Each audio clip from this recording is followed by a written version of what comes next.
Trump அவங்க ஆட்சிக்கு வந்த காலகட்டத்திலேருந்து இன்றைக்கி என்னடா பண்ணலாம், எந்த கண்ட்ரி மேலே எவ்வளோ வரியை போடலாம் அப்படின்னு யோசிக்கிற மாதிரி தான் ஒவ்வொரு நாளையும் ஒவ்வொரு கண்ட்ரி மேலே வரியை போட்டுக்கிட்டே இருக்கார். கிட்டத்தட்ட எல்லா கண்ட்ரியும் வரி போடுறாரு, அவர் பாரபட்சமே பார்க்குறது கிடையாது. அப்படி நம்ம இந்தியா மேலே 25% வரியை போட்டிருக்காரு. அதை தாண்டி நீங்கள் ரஷ்யாக்கிட்டேருந்து எண்ணெய் வாங்கக்கூடாது, அதாவது கச்சா எண்ணெய் வாங்கக்கூடாது அப்படின்னு சொல்லியிருக்காரு. இது மாதிரி பல விஷயங்கள் நடந்துக்கிட்டு இருக்குது. இப்போ பாகிஸ்தான்கிட்ட ஒரு ஒப்பந்தம் கூட போட்டிருக்காரு. இவர் என்ன பண்ணிக்கிட்டு இருக்காருங்கிறத பற்றி தான் இந்த வீடியோவில் டீட்டெயிலாக பார்க்க போகிறோம். எல்லாருக்கும் வணக்கம், நான் பாலாஜி பேசுகிறேன். முதல்ல இந்த கதை எங்கேருந்து ஆரம்பிக்குதுன்னு கேட்டிங்கன்னா, ட்ரம்ப் அவங்க மறுபடியும் ஆட்சிக்கு வராங்க. அதுமாரி இங்கே நம்ம பிரதமர் மோடி அவங்களாம் ஆட்சிக்கு வராங்க. இப்படி ஆட்சிக்கு வராங்களா? ஆனால் வாட்டி வந்து ட்ரம்ப் அவங்க ஆட்சி அமைச்சிருந்தாங்கல்ல, அப்போயே மோடியும் ட்ரம்ப் அவங்களும் வந்து நல்ல ஃப்ரெண்ட்ஸாக தான் இருந்துக்கிட்டு இருக்காங்க. ஆனால் இந்த 2வது வாட்டி ஆட்சி அமைக்கும் போது அவர் வந்து ஃப்ரெண்ட்ஸ் எல்லாம் பாரபட்சம்லாம் பார்க்கல. எல்லாருக்கும் ஒரு குத்து அப்படிங்கிற மாதிரி எல்லாருக்கும் வந்து வரியை இன்க்ரீஸ் பண்ணுறாரு. அவர் என்ன சொல்கிறாருன்னா, இங்கே பாருங்கங்க, எல்லோரும் எங்களுக்கு ஏற்றுமதி பண்ணிவிடுறாங்க, நாங்கள் இங்கே இறக்குமதி பண்ணிக்கிட்டு இருக்கோம். ஆனால் அதுக்கு நாங்கள் வந்து வரி ரொம்ப கம்மியாக தான்ப்பா போட்டுக்கிட்டு இருக்கோம். நாங்கள் இங்கேருந்து அமெரிக்காவிலேருந்து ஏற்றுமதி பண்ணுற எந்த பொருளுக்கும் வரி எல்லாரும் அதிகமாக போடுறாங்க, யாரும் கம்மியாலாம் போடல. அப்புறம் நாங்கள் மட்டும் ஏன் வரியை கம்மியாக போடணும், எல்லாருக்கும் ஏற்றி விட்றோம் அப்படின்னா எல்லாருக்கும் ஏற்றி விட்டுக்கிட்டு இருக்காங்க. நம்மளுக்கு 20%, வியட்நாமுக்கு 20 அப்படின்னு ஒவ்வொரு கண்ட்ரீஸுக்கும் அதை வந்து ஏற்றிக்கிட்டே இருக்காங்க. சீனாவுக்கெல்லாம் அதிகம் வந்து போட்டிருக்காங்க. இப்படி பல விஷயங்கள் வந்து நடந்துக்கிட்டு இருந்துக்கிட்டு இருக்குங்க. நம்மளுக்கு இந்த ஜூலை 30 தான் சொல்கிறாங்க, எப்பா இந்தியாவுக்கு 25% வரி இந்த ஆகஸ்ட் 1 அமலுக்கு வந்துடும் அப்படின்னு வந்து சொல்கிறாப்புல. இது நடக்குதா? இது என்ன வரி அப்படிங்கிறது எல்லாருக்கும் வந்து குழம்பும். அது என்னென்னா, நம்ம இங்கேருந்து ஏற்றுமதி பண்ணிடுறோம்ல பொருள், அது நம்ம பொருளுக்கு அவங்க வரி போடுவாங்க, சுங்க வரி, இவ்வளவும் நீங்கள் வந்து கட்டணும் அப்படின்னு. அதுதான் இதுக்கு முன்னாடி ஏற்றுமதி பண்ண பொருட்கள்லாம் 10% வரி போட்டாங்க. இப்போ எல்லோரும் வந்து ப்ரெடிக்ட் பண்ணது என்னென்னா, ட்ரம்ப் அவங்க ஆட்சிக்கு வந்ததுக்கப்புறம் இது மாதிரி 15% இன்க்ரீஸ் பண்ணுவார் அப்படின்னு. ஆனால் அவர் 25% இன்க்ரீஸ் பண்ணி விட்டார். இப்போ இது இன்க்ரீஸ் பண்ணதுனால இங்கே வந்து அங்கே வந்து காசு கூட வச்சு வைக்கணும். இப்போ ஒரு பொருள் 100 ரூபாய்க்கு விற்றாங்கன்னா அது 200 மாதிரி, அதாவது அங்கே அதுக்கு ஏற்ற மாதிரி அங்கே வந்து பொருளை விற்பாங்க. அங்கே உள்ள மக்களும் பாதிப்படைவாங்க. ஏன்னா இங்கே சுங்கவரி இங்கே எவ்வளோ வந்து கட்டணும் இல்லை, அதெல்லாம் வந்து அந்த பொருளை தானே இன்க்ரீஸ் பண்ணுவாங்க. இது மாதிரி பல விஷயங்கள் வந்து இருந்துக்கிட்டு இருக்குங்க. இதில் வந்து அதிகமாக வந்து இந்த ட்ரெஸ் இருக்குல்ல, அதுதான் வந்து ஏற்றுமதி பண்ணி விட்டுக்கிட்டு இருக்காங்க. நம்ம வந்து திருப்பூரே எடுத்தோன்னா ட்ரெஸ்ஸு தான் வந்து அமெரிக்காவுக்கெல்லாம் வந்து போய்கிட்டு இருக்கு. அமெரிக்காவில் உள்ள அந்த ட்ரெஸ் மார்க்கெட் இருக்குல்ல, அதில் வந்து 21% சீனா தான் பிடிச்சி வச்சுருக்கு. அவங்களோட ட்ரெஸ் தான் அங்கே வந்து விற்றுக்கிட்டு இருக்கு அப்படின்னு சொல்லலாம். அடுத்து வியட்நாம் ஒரு 19% பிடிச்சி வச்சுருக்காங்க. நம்ம 4வது இடத்துல ஒரு 5.9 இது மாதிரி பிடிச்சி வச்சுருக்கோம். இது போன வருஷம் நடக்கிறது. இப்படி 21% சீனா விற்றுக்கிட்டு இருக்காங்கல்ல, அதுக்கெல்லாம் ஆப்பு வைக்கிற மாதிரி தான் அவங்களுக்கு ரொம்ப ஹையாக வந்து போட்டு விட்றாங்க. இப்படி வரி அதிகமாக போட்டோன்னா இப்போ வந்து ஏற்றுமதி வந்து அங்கே கம்மியாகிடுது. ஏன்னா அங்கேயும் பொருள் விலை, அமெரிக்காவில் பொருள் அதிகமாக வச்சு வைக்கணும், சீனாவை என்ன பண்ணணும், அந்த சுங்க வரி வந்து அதிகமாக கட்டணும். இதனால் ஏற்றுமதி வந்து குறைஞ்சிக்கிட்டே இருக்குது. அந்த இடத்த வந்து பூர்த்தி பண்ணணும்ல, அதுக்காக எல்லா கண்ட்ரியும் போட்டி போடுறாங்க, எப்படியாவது அமெரிக்காவோட அந்த ட்ரெஸ் மார்க்கெட்டை பிடிக்கணும் அப்படின்னு. இதுக்காக வியட்நாம் போட்டி போடுறாங்க, நம்ம இந்தியா அப்படின்னு பல நாடுகள் வந்து போட்டி போட்டுக்கிட்டு இருக்காங்க. ஆனால் நம்மளுக்கும் வந்து இப்போ வரியை வந்து இன்க்ரீஸ் பண்ணியிருந்திருக்காங்க.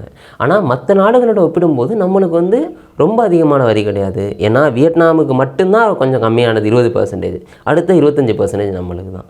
அதனால அந்த மார்க்கெட் நம்ம கையை விட்டு போகாது. பட் பொருள் காசு விலை கூட வச்சு விற்கணும். அதை தாண்டி லாபம் வந்து ஒரு ஆரம்ப காலகட்டத்தில் கம்மியாக இருக்கும் அப்படின்னு வந்து சொல்லப்படுது.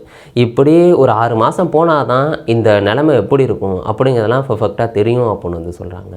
இப்படி பல விஷயங்கள் நடந்துக்கிட்டே இருக்குது. இது இப்போ வந்து உதாரணமாக ட்ரெஸ் மட்டும் தான் சொன்னேன், இது மாதிரி பல பொருட்கள். இப்படி பாரபட்சமே பார்க்காம எல்லா கண்ட்ரிக்கும் முரட்டடியை கொடுக்குறாப்புல. சீனாவுக்கு இன்னும் கொஞ்சம் ஒரு பலமான அடி அப்படின்னு சொல்லலாம். ஏன்னா ட்ரம்ப் அவங்க ஆட்சி காலத்திலேயே இது மாதிரி சீனாவுக்கு வரியை போட்டுக்கிட்டு இருக்காங்க. எதுக்காக போகிறாங்கன்னா, அமெரிக்க நிறுவனங்கள்லாம் அங்கே போய் பொருளை தயாரித்து இங்கே அமெரிக்காவுக்கு ஏற்றுமதி பண்ணிவிடுறாங்கன்னு. எப்பா இங்கே உள்ளவங்களுக்கு நீங்கள் தான்ப்பா பொருளை தயாரிக்கணும், இங்கே உள்ளவங்களுக்கு வேலை வாய்ப்பை கொடு அப்படின்னு வந்து அவர் சொல்கிறார்.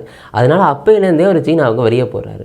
இப்படி போய்கிட்டு இருந்தோன்னா சரி ஓகே, சீனாவை மட்டுமே நம்ம நம்பியிருந்தால் ஆகாது, நம்ம இன்னும் சில கண்ட்ரியை நம்பணும் அப்படின்னு இந்தியா, வியட்நாம், தாய்லாந்து அப்படின்னு சில கண்ட்ரியில் வந்து இப்போ ஐஃபோன்லாம் வந்து தயாரிக்க ஆரம்பிக்கிறாங்க, இன்னும் சில பொருட்களும் தயாரிக்க ஆரம்பிக்கிறாங்க. இப்போ அமெரிக்காவில் யூஸ் பண்ணுற அதிக ஃபோனு இங்கே இந்தியாவிலேருந்து ஏற்றுமதி பண்ணிக்கிட்டு இருக்காங்க. இப்படி சில கண்ட்ரிஸை நம்ப ஆரம்பிக்கிறாங்க, ஐஃபோன்லேருந்து ஆரம்பித்து அமெரிக்காவோட சில நிறுவனங்கள். இப்போ ஐஃபோனே எடுத்துக்கிட்டோன்னா, ஐஃபோன் உலகம் ஃபுல்லாக போய்கிட்டு இருக்குல்ல, அதில் வந்து இந்தியா, சீனா, வியட்நாம் இந்த 3 கண்ட்ரியில் தயாரிக்கிற ஃபோன் தான் உலகம் ஃபுல்லாக அதிகம் போயிட்டுருக்கு. 50% லாபம் இந்த 3 கண்ட்ரியில் தான் ஆப்பிளுக்கு வந்து வருதாங்க. எவ்வளோ பெரிய விஷயம். இப்படி இது மாதிரி பண்ணிகிட்டு இருக்காப்புல. ஆனால் ட்ரம்ப் பார்க்குறாப்புல, என்னடா அது, சீனாவில் நீங்கள் பில்டிங்கை கட்டினீங்க நாங்கள் பொறுத்துக்கிட்டோம், இப்போ இந்தியாவுக்கும் நீங்கள் கட்டிக்கிட்டீங்களா, அதெல்லாம் நாங்கள் எப்படி பொறுக்க முடியும் அப்படின்னு அவரோட கோபத்தை வந்து காமிக்கிறாப்புல. அதனால எல்லா கண்ட்ரிக்கும் வரி தான் அப்படின்னு வந்து அவர் சொல்லிடுறாரு. இதையும் தாண்டி என்னென்னா, அந்த ஆட்சி காலம் சொன்னல ட்ரம்ப்பு, அப்போ வந்து சீனா மேலே வரியை போட்டதுனால ஒரு லூப் ஹோலை வந்து யூஸ் பண்ணாங்க சில நிறுவனங்கள், அமெரிக்க நிறுவனங்கள். சீனாவிலேருந்து வியட்நாமுக்கு பொருளை கொண்டு போயிட வேண்டியது, வியட்நாம்லேருந்து அமெரிக்காவுக்கு வந்து ஏற்றுமதி பண்ண வேண்டியது, வரியை வந்து கம்மி பண்ணலாம் அப்படின்னு. இது மாதிரி சில விஷயங்களை பண்ணிக்கிட்டு இருக்காங்க. ஆனால் இந்த வாட்டி ஆட்சிக்கு வந்ததுக்கப்புறம் எதையும் விடலை, யாருக்கும் பாரபட்சம் பார்க்கல, எல்லாருக்கும் முரட்டு குத்து. அதை தாண்டி வந்து பார்த்துட்டிங்கன்னா, சீனாவிலேருந்து பொருளை தயாரித்து வியட்நாம் கொண்டு வந்து வியட்நாம்லேருந்து ஏற்றுமதி பண்ணால் கிட்டத்தட்ட 40% வரிங்கிற மாதிரி, அந்தளவுக்கு வரியை வந்து எல்லாத்துக்கும் வந்து இன்க்ரீஸ் பண்ணி வச்சுருந்துருக்காப்புல.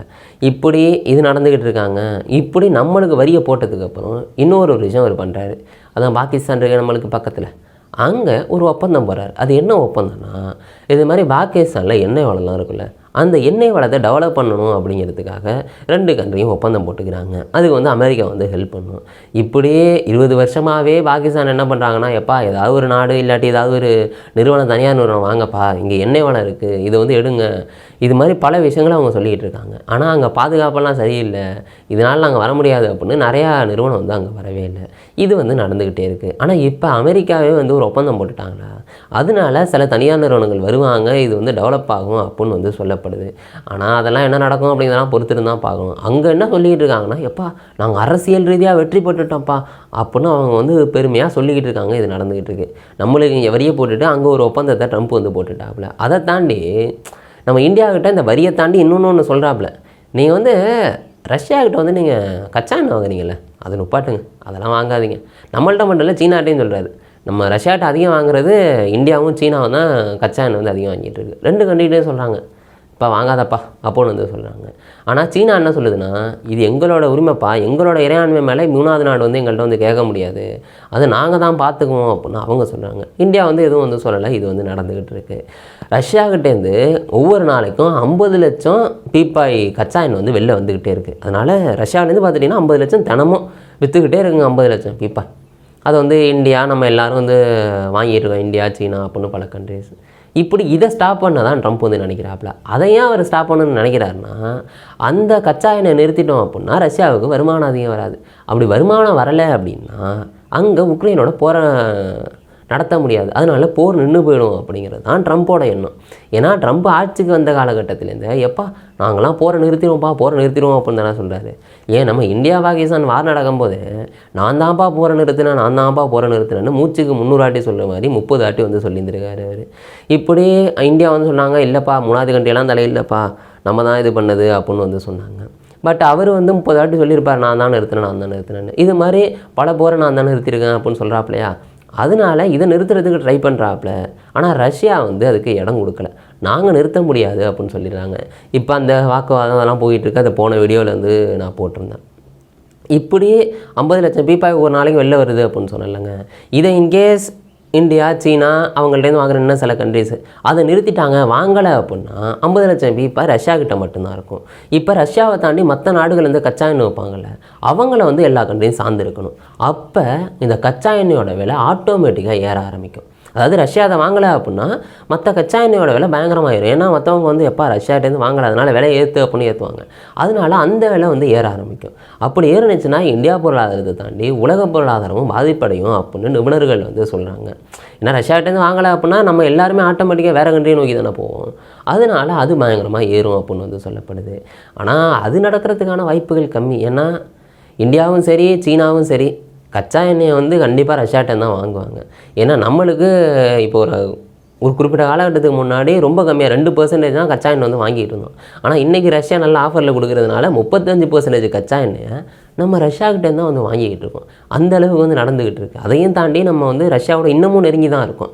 2010-14 காலகட்டத்தில் 72% ஆயுதம் நம்ம ரஷ்யாக்கிட்டேருந்து மட்டும்தாங்க வாங்கியிருந்திருக்கோம். இப்போ வந்து 2020 இந்த காலகட்டத்தில் கிட்டத்தட்ட 36% ஆயுதங்கள் வந்து ரஷ்யாக்கிட்டேருந்து தான் வாங்குகிறோம், 33% பிரான்ஸ்கிட்டேருந்து வாங்குகிறோம். இப்படி யோசிச்சு பாருங்கள், கச்சா எண்ணெய் ஒரு 35% வாங்குகிறோம், ஆயுதம் ஒரு 36% வாங்குகிறோம். அந்த அளவுக்கு நம்மளும் ரஷ்யாவும் நெருங்கி தான் வந்துருக்கு. இவர் வந்து இந்த ஆயுதத்தையும் கச்சா எண்ணெயும் அங்கே வாங்காதீங்க அப்படின்னு வந்து சொல்கிறாப்புல. அது எப்படி நடக்கும்? அதை தாண்டி வந்து பார்த்துட்டிங்கன்னா இது மாதிரி ரஷ்யா உக்ரைன் போர் நடக்குதுல்ல, அதில் வந்து இந்தியா நடுநிலைமை வாங்கலை. அதாவது நடுநிலைமை வந்து நடுநிலைமை சொல்லுது.